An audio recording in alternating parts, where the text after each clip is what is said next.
Good morning, brethren, and welcome to our bi-weekly program, A Glance at the Word, which is broadcast live every Monday and every Wednesday at 8 a.m. West Africa time on Facebook.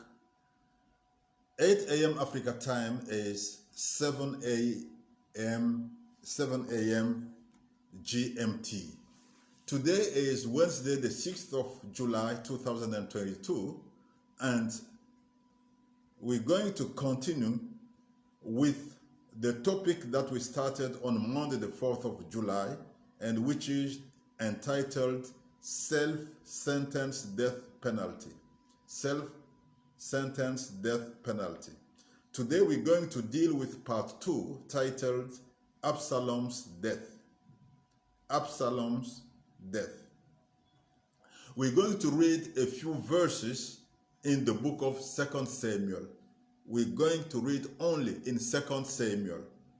I suggest that you write down all the verses on a piece of paper or in your notebook if you have any, because the verses are so many.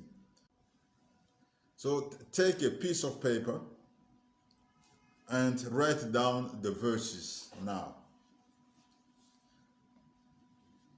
So the verses are as follows.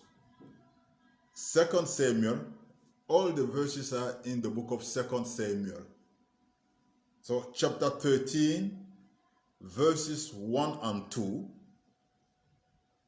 verses 8 to 17, verses 20 to 23, verses 28 and 29, verses 37 to 39. Chapter 14, verses 21 and 23. Chapter 15, verses 1 to 14. Chapter 16, verse 22. Chapter 17, verses 1 to 4. And chapter 18, verses 9 and 15. Let me read the verses again, or tell you the verses again, so that you can cross-check. Chapter 13, verses 1 and 2, verses 8 to 17, verses 20 to 23, verses 28 to and 29, verses 37 to 39, chapter 14, verses 21 and 23, chapter 15, verses 1 to 14, chapter 16, verse 22, chapter 17, verses 1 to 4, chapter 18, verses 9 and 15. Okay. So let's read. Maybe we're not going to read all those passages, but a few of them, so that you can have in mind what we're talking about. So let's start with chapter 13, verses 1 and 2. After this, Absalom, the son of David, had a lovely sister whose name was Tamar, and Amnon, the son of David, loved her. Amnon was so distressed over his sister Tamar that he became sick, for she was a virgin, and it was improper for Amnon to do anything to her. Now, verses 8 to 17. So Tamar went to her brother Amnon's house, and he was lying down. Then she took flour and kneaded it, made cakes in his sight, and baked the cakes. And she took the pan and placed them out before him, but he refused to eat. Then Amnon said, Have everyone go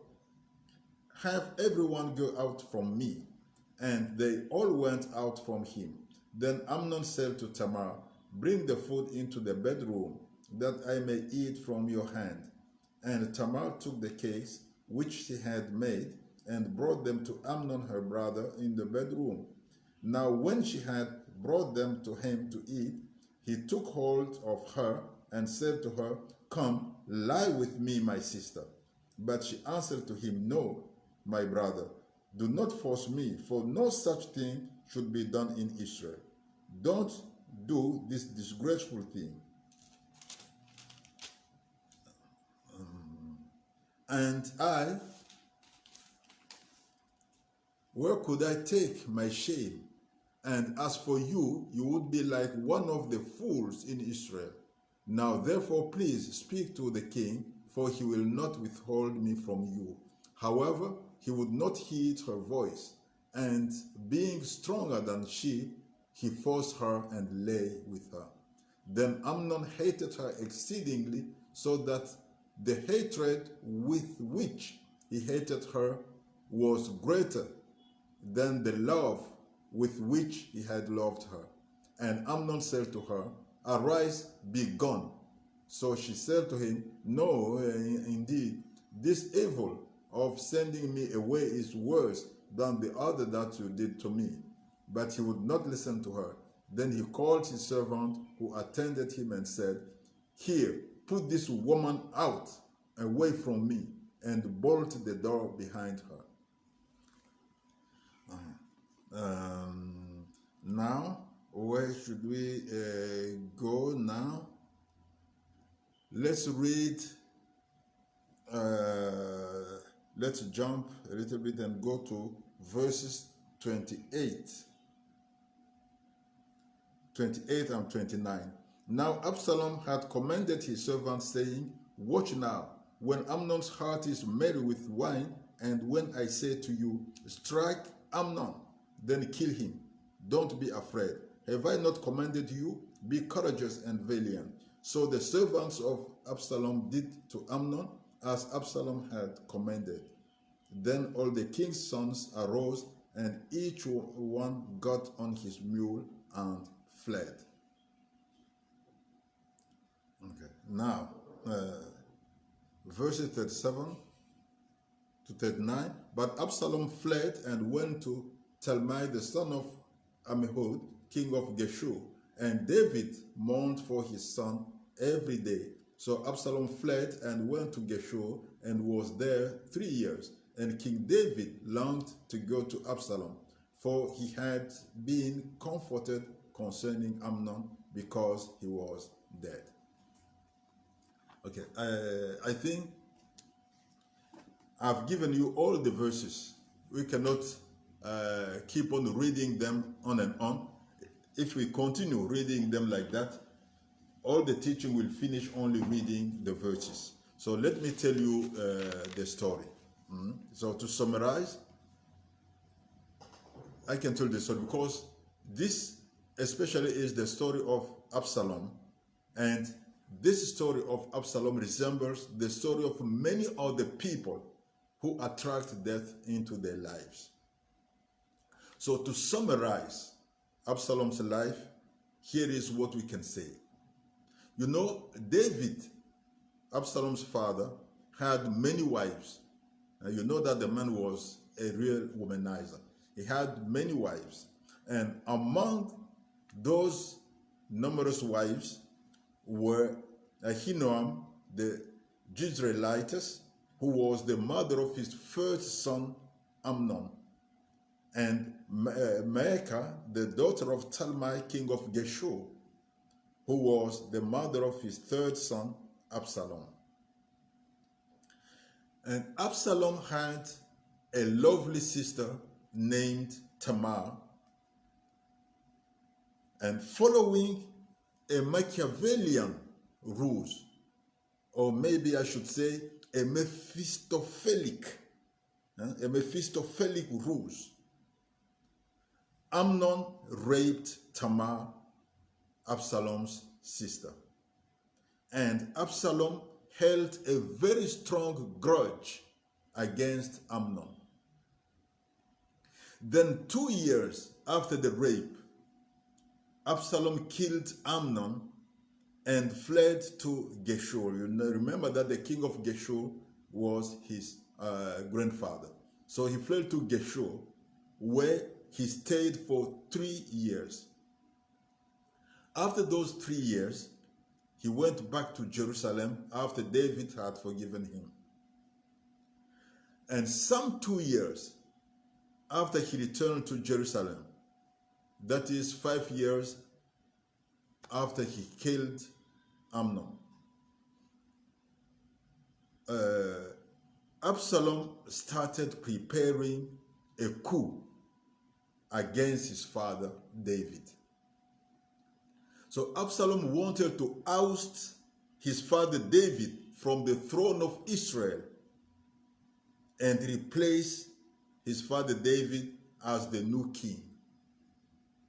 So he spent much time, many years, denigrating his father's rule while presenting himself as a good and reliable man who would make a better king, who would be better than his father as the king of Israel, in such a way as many people in Israel started liking him and started wishing him to be the new king. Now, when he was convinced that the time was ripe for the coup, Absalom went to Hebron with a group of renegades who became his followers, who became his supporters. And from there he came back to Jerusalem as the new king, while the ousted King David was fleeing for his life. So King David was obliged to leave Jerusalem, to flee Jerusalem, to preserve his life. Now, while in the king's palace, Absalom had a tent pitched for him on top of the house, and there he went into David's concubines in the sight of all the people. In doing this, he was dishonoring his father publicly. And he also approved the decision, the advice and decision to kill David, his father. So in other words, we can say that he decided and planned to kill his father David. For that he started a war that was aimed to kill his father David, yet he was the one who died in that war.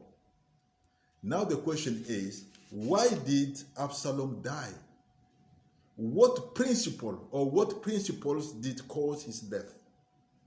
The first reason why Absalom died is because he killed his brother Absalom. When you sow death, you will harvest death. By killing his brother, Absalom pronounced a death penalty against himself. You know, there are people who kill their neighbors and their brothers, thus imposing on themselves a self-sentenced death penalty. They might not kill physically, but they might kill others with their tongues. This too is killing. You can kill a person physically. You can kill a person with your words. You can kill a person with your thoughts, knowing that thoughts are spiritual words. Don't be a murderer. Murder is a self-sentenced death penalty. The second reason why Absalom died is because he attacked God. You know, David was God's choice for the throne of Israel. And in ousting David from the throne of Israel, Absalom was ousting God from his rule over Israel. And this God couldn't accept. by attacking God's will, because that is what he did. He attacked God's will. By attacking God's will and decision, it is God himself that Absalom was attacking. Note that any time that you refuse to accept God's decision or instruction, you are trying to oust God from the throne of your life. And in doing this, you are pronouncing a self-sentenced death penalty. The third reason why Absalom died is because he publicly dishonored his father in going into his father's concubines in the sight of all the people. The word of God says, honor your father and mother, that it may be well with you and you may live long on the earth. Thus, if you don't honor your father or your mother, and especially if you dishonor your father or your mother, you are shortening your life on earth. You are pronouncing a self-sentenced death penalty. The fourth reason why Absalom died is because he wanted to kill David, who was an anointed of God. Don't touch my anointed ones, said the Lord. Yet Absalom planned to kill David. Planning to do harm is exactly the same in God's eyes as doing harm. Remember what Jesus said in Matthew chapter 5, verse 28. He said, whoever looks at a woman to lust for her has already committed adultery with her in his heart. So if you plan evil against somebody, it is considered that you have already done evil against that person. Absalom planned to touch the anointed of the Lord, and this is considered that he had touched the anointed of the Lord. So Absalom pronounced a self-sentenced death penalty. Be very, very careful with the people who have God's anointing in their lives. Don't do them any harm in any way or another. In a way or another. Don't try to kill them with your mouth. Don't spend your time criticizing them. Don't spend your time backbiting them. You might be pronouncing a self-sentenced death penalty.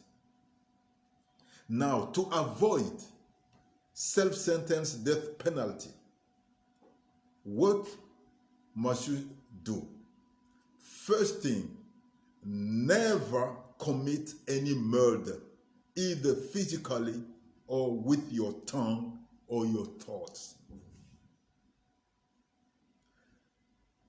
Secondly, never dishonor your father or your mother. And this also concerns spiritual fathers and spiritual mothers. Thirdly, never do any harm of any kind to the anointed of God. It can be physical harm. It can be social harm. It can be any kind of harm. It can be doing harm with your words or even with your thoughts. Don't do that. And fourthly, never fight God's will or God himself. The will of God is the will of God, and God is sovereign. Never try to fight his will. Because if you fight God's will, you are pronouncing a self-sentenced death penalty. Dear brethren, God bless you abundantly beyond all your expectations. We will continue with this same topic, self-sentenced death penalty, on Monday.